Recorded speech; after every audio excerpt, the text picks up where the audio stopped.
Hi, my name is Kai. I'm a Bangor University student and I would like to tell you 3 main reasons why I took Welsh at A-level. First reason, I felt it was a natural step for me to study Welsh at A-level to continue my studies through the medium of my mother tongue. Reason 2, I thought it would set me up perfectly for university, really deepened my knowledge in the poetry and literary texts of Wales. Reason 3, I thought that studying Welsh would help me achieve a qualification that would prove my fluency and help me stand out to employers, and do you know what? It has.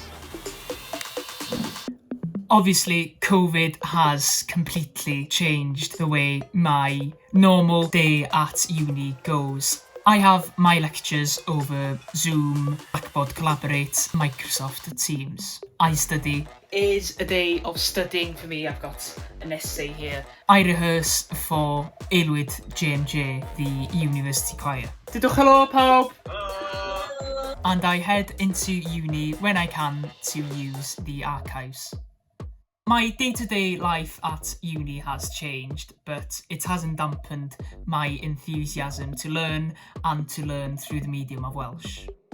The decision to take Welsh for A-level for me was simply a no-brainer. It was my strongest subject in school and I loved it, and do you know what? I still do. That's a wrap.